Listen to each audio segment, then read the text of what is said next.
नमस्कार बच्चों, इस वीडियो में हम लेके आएंगे मेजरमेंट ऑफ नेशनल इनकम।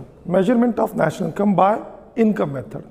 इससे पिछली जो वीडियो थी उसमें हमने कन्वर्जन सिखाया था। आज मैं आपको नेशनल इनकम निकालना सिखाऊंगा इनकम मेथड से। तो बेटा, इनकम मेथड में हमें इनकम को ऐड करना है, अलग अलग सेक्टर्स की इनकम।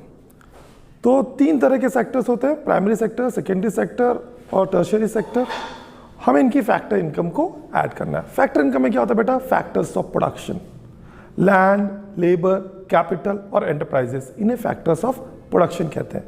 तो जिसकी लैंड होती है उसे रेंट मिल जाती है, कैपिटल पे इंटरेस्ट मिलता है, जो ओनर है जिसने बिजनेस को लगाया है उसे प्रॉफिट मिलेगा, जो वर्कर काम कर रहा है उसे वेजेस मिलेगी। हमें सबकी फैक्टर इनकम को ऐड करके नेशनल इनकम निकालनी है। तो सबसे पहली चीज जो हम इसमें निकालते हैं, हम निकालते हैं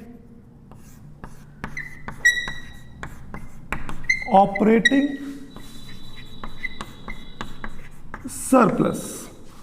ऑपरेटिंग सरप्लस में हमें 3 चीजें प्लस करनी है, rent plus interest plus profit. तो जनरली 3 चीजें आप प्लस कर लीजिए ऑपरेटिंग सरप्लस निकालने के लिए, रेंट, इंटरेस्ट, प्रॉफिट। किसी किसी क्वेश्चन में बेटा रॉयल्टी भी दिया रहता है, तो हम रॉयल्टी भी लेते हैं। अगर क्वेश्चन में रॉयल्टी दिया है तब, अदरवाइज मैक्सिमम क्वेश्चन जो आप करोगे न्यूमेरिकल के, उसमें रेंट, इंटरेस्ट, प्रॉफिट तीनों को जब आप ऐड करोगे तो आपको ऑपरेटिंग सरप्लस मिल जाएगा। अब इसमें एक कंपोनेंट है प्रॉफिट। प्रॉफिट जो है, तो प्रॉफिट कभी कभी दिया नहीं होता, तो प्रॉफिट का ब्रेकअप दिया होता है। तो प्रॉफिट को हम 3 पार्ट्स में डिवाइड कर सकते हैं, डिविडेंड,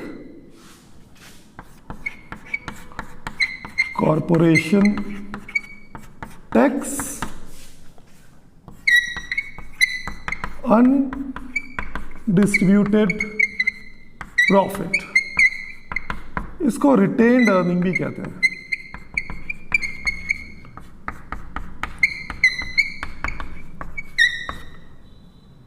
कॉरपोरेट सेविंग भी कहा जाता है। तो बेटा, कॉर्पोरेट सेविंग्स, तो किसी क्वेश्चन में अगर प्रॉफिट ना दिया हो तो एक डिविडेंड दिया होगा, कॉरपोरेशन टैक्स दिया होगा, अनडिस्ट्रीब्यूटेड प्रॉफिट दिया होगा। प्रॉफिट का वो हिस्सा जो शेयर होल्डर्स को दिया जाता है, part of the profit which is given to the shareholders is known as dividend. Part of the profit which is given to the government as a tax, profit का वो हिस्सा जो government को दिया जाता है टैक्स के रूप में, उसे कॉरपोरेशन टैक्स कहते हैं। और ये दोनों देने के बाद जो बच गया कंपनी के पास, वो उनकी अनडिस्ट्रीब्यूटेड प्रॉफिट या उनकी रिटेन अर्निंग है, उसको कॉर्पोरेट सेविंग भी कहा जाता है। तो अगर क्वेश्चन में प्रॉफिट ना दिया हो तो इन तीनों को प्लस कर दो। Profit is equal to dividend plus corporation tax plus undistributed profit. बेटा, ये तीनों चीज तभी लेनी है अगर प्रॉफिट ना दिया हो। अगर प्रॉफिट नहीं दिया है तो dividend, corporation tax, undistributed profit को ऐड करके प्रॉफिट बनाना। अगर प्रॉफिट भी दे रखा है और साथ में ये 2 चीज दे दी, अनडिस्ट्रीब्यूटेड प्रॉफिट और कॉर्पोरेट सेविंग, तो हम प्रॉफिट को लेंगे। तो सबसे पहली चीज इनकम मेथड में जो आप निकालेंगे ऑपरेटिंग सरप्लस। 3 चीजों को प्लस कर दीजिए, रेंट, इंटरेस्ट, प्रॉफिट। और अगर रॉयल्टी दिया है क्वेश्चन में तो रॉयल्टी को भी प्लस कर दीजिए। इन तीनों का सम जो निकलेगा वो है ऑपरेटिंग सरप्लस। ऑपरेटिंग सरप्लस निकालने के बाद सेकंड कंपोनेंट जो आप निकालोगे वो निकालोगे compensation of employees. Compensation of employees, बेटा हमने कहा ना लैंड, लेबर, तो लेबर भी तो एक फैक्टर ऑफ प्रोडक्शन है। तो जो लेबर काम करता है, कोई भी एम्प्लॉय जो काम करता है, तो हम उसे उसके काम की वजह से काम की वजह से हम उसे कॉम्पनसेट कर रहे हैं। तो कोई वर्कर काम करता है, उसे क्या मिलता है?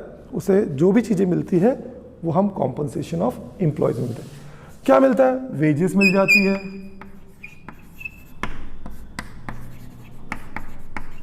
सैलरीज मिलती है, कमीशन मिलता है, बोनस मिल जाता है।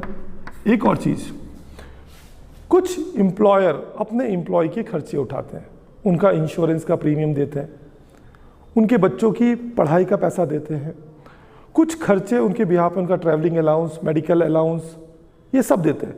तो कोई भी खर्चा जो एम्प्लॉयर कर रहा है अपने एम्प्लॉय के बिहाफ में, वो भी एक तरह से कॉम्पनसेशन ऑफ एम्प्लॉय है। तो कॉम्पनसेशन ऑफ एम्प्लॉय में एक एलिमेंट हम लिखते हैं employer contribution to social security scheme, तो वो इसमें ऐड हो जाएगा।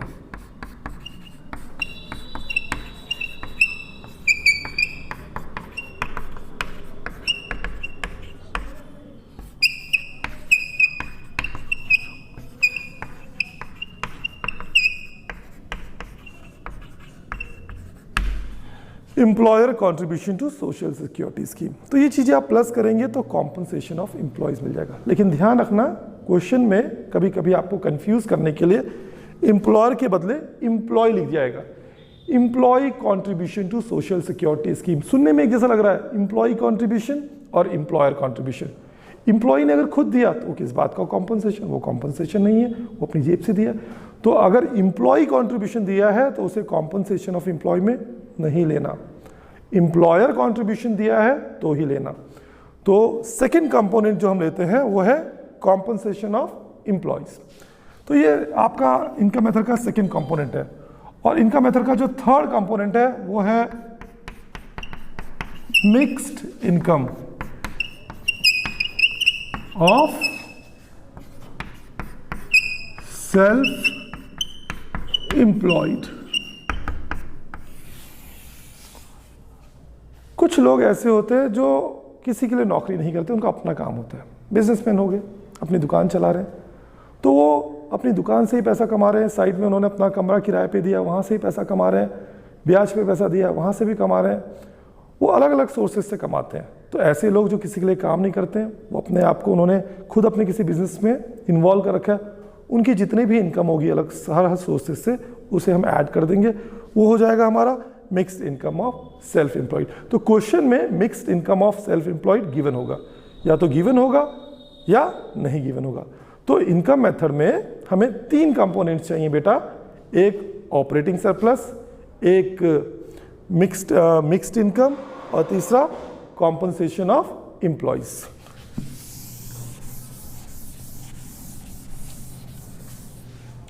तो इस मेथड में हम निकालते हैं सबसे पहले NDPFC, net domestic product at factor cost. करना क्या है, ये जो तीन चीजें आपने निकाली इन्हें प्लस कर दीजिए। Operating surplus plus compensation of employees और प्लस मिक्स्ड इनकम। तो बेटा इनकम मेथड में हम निकालते हैं net domestic product at factor cost, NDPFC। कुछ नहीं करना है, वो जो तीन चीजें आपने निकाली, operating surplus, compensation of employee और मिक्स्ड इनकम, तीनों को प्लस कर दो तो हमें NDPFC मिल गया। अब क्वेश्चन में आपसे जो बोला हो आप वो निकालिए। जनरली आपसे बोला जाता है नेशनल इनकम निकालिए। तो नेशनल इनकम क्या होती है बेटा? नेशनल इनकम होती है NNPFC, ये आपको निकालने के लिए बोला जाता है, net national product at factor cost. तो आपको ये निकालनी है और आपने क्या निकाला? NDPFC। ये आपको ये आपने निकाल लिया है, ये आपको फाइंड करना है। वो जो तीन चीजें सिखाई थी इससे पिछली वीडियोस में, कन्वर्जन, उसको यूज करते हैं। यहां पर भी फैक्टर कॉस्ट, यहां पर भी factor cost. Factor cost is equal two factor cost, दोनों बराबर है। जब दोनों बराबर है तो हम कैसे बराबर करें? तो ऑलरेडी बराबर है, तो नेट इनडायरेक्ट टैक्स को देखने की जरूरत नहीं है। यहां पर प्रोडक्ट, यहां पे प्रोडक्ट बराबर है। यहां मुझे नेशनल चाहिए, यहाँ डोमेस्टिक दिया हुआ है, तो डोमेस्टिक को नेशनल बनाने के लिए इसमें NFIA प्लस कर दीजिए, ये DN बन जाएगा। और ये पहला नेशनल है, नेट है, वहाँ भी नेट है, दोनों जगह नेट नेट है। अगर अलग होता तो डेप्रिसिएशन लेते। तो जब दोनों सेम है तो इसको बैलेंस करने की जरूरत नहीं, ऑलरेडी बैलेंस है। तो जब भी आप इनकम मेथड निकालेंगे आपको सबसे पहले निकालना है NDPFC। NDPFC में ऑपरेटिंग सरप्लस, मिक्स्ड इनकम और कॉम्पनसेशन ऑफ एम्प्लॉय, तीनों को प्लस कर दीजिए, NDPFC मिल जाएगा। और क्वेश्चन में जो भी बोला हो निकालने के लिए उसे लेफ्ट हैंड साइड रखिए, जो आपका NDPFC उसे यहाँ रखिए और अपनी कन्वर्जन को यूज़ करके उसे कन्वर्ट कर दीजिए। तो इनकम मेथड में कुछ ज़्यादा नहीं है, बस यही है। अब मैं आपको उसके न्यूमेरिकल करा रहा हूँ। चलिए बेटा, अब हम एक न्यूमेरिकल करेंगे। इस न्यूमेरिकल से इस क्वेश्चन जो आपको इनकम मेथड सिखाया है इसको अप्लाई करते हैं। क्वेश्चन दे दिया है calculate national income by income method. आपको इनकम मेथड से नेशनल इनकम दे रखी है, बहुत सारे कंपोनेंट्स दे रखे हैं, रुपीज़ इन करोड़, इंटरेस्ट दिया 150, रेंट 250, ये सब वैल्यूज़ दे रखी है। इस तरह से वैल्यूज़ दी रहेंगी। अब आपको नेशनल इनकम निकाली, नेशनल इनकम होती है NNPFC। अब देखो सारी वैल्यूज़ दी हुई है, आइए इसे सॉल्व करते हैं। इनकम मेथड मैंने क्या कहा, इनकम मेथड में आपको सबसे पहले जो निकालना है वो निकालना है ऑपरेटिंग सरप्लस।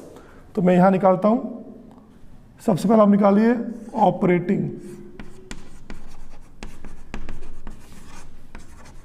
सरप्लस। क्या फॉर्मूला बताया था, rent plus interest plus profit, ये बताया था। तो ऑपरेटिंग सरप्लस क्या निकलेगा आपका, ये तुम्हारे सामने है।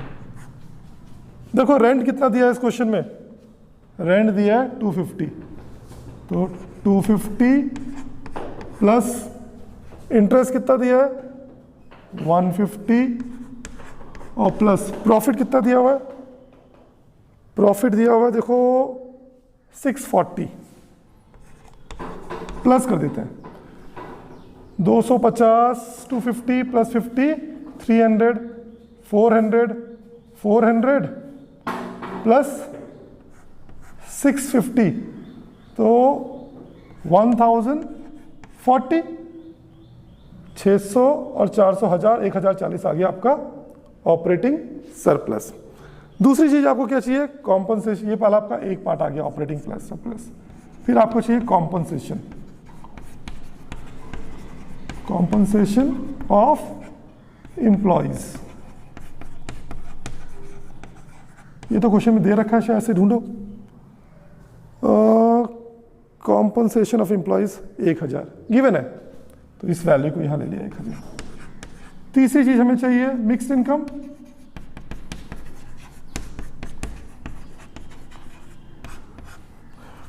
यहां पे कहीं पे मिक्स्ड इनकम, भैया मिक्स्ड इनकम तो नहीं दिए, mixed income of self employed नहीं दिया, तो हम इसको मान लेते हैं ये 0 है। तो सबसे पहले हम निकालेंगे NDPFC, तो इनको प्लस कर देते हैं, ऑपरेटिंग सरप्लस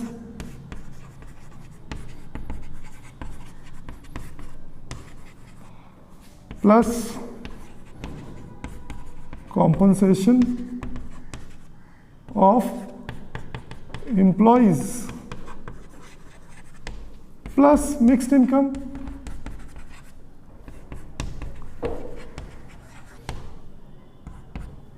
बेटा ऑपरेटिंग सरप्लस है आपका 1040 प्लस कॉम्पनसेशन ऑफ एम्प्लॉइज है 1000 प्लस 0, ये आपका आ गया 2040। ये आपका NDPFC, NDPFC। तो NDPFC आपका 1040 आ गया। लेकिन आपको चाहिए क्या, आपको तो चाहिए नेशनल इनकम। नेशनल इनकम क्या होती है NNPFC, और तुम्हारे पास क्या है NDPFC। FCFC बराबर है PP बराबर है, आपको नेशनल चाहिए, यहाँ डोमेस्टिक है, तो इसमें प्लस कर देंगे NFIA। तो एनडीपीएफसी 2040 प्लस, अब एनएफआईए ढूंढिए।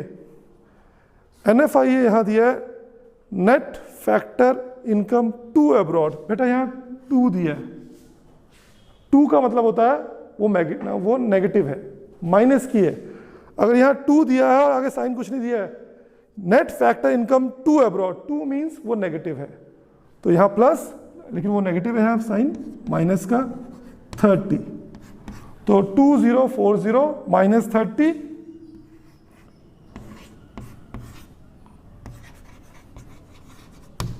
ये आपका, तो ये आपकी नेशनल इनकम आ गई। हमने क्या किया, सबसे आसान यहां से रेंट, इंटरेस्ट, प्रॉफिट तीनों को प्लस किया, ऑपरेटिंग सरप्लस आ गया। कॉम्पनसेशन ऑफ एम्प्लॉय दिया था, मिक्स इनकम 0 थी, सबको ऐड किया, सबको ऐड करके एनडीपीएफसी 2040 आ गई। फिर इनको बैलेंस करने के लिए इसमें एनएफआईए प्लस किया, पर एनएफआईए जो है नेट फैक्टर इनकम 2 था, मैंने आपको पहले वीडियो में बताया था, अगर 2 है तो वो नेगेटिव है, तो वहाँ माइनस का साइन आ गया, 2040 माइनस 30, 2010, ये आपकी नेशनल इनकम है। जितना करोड़ में वो करोड़ वहाँ मेंशन हो गया।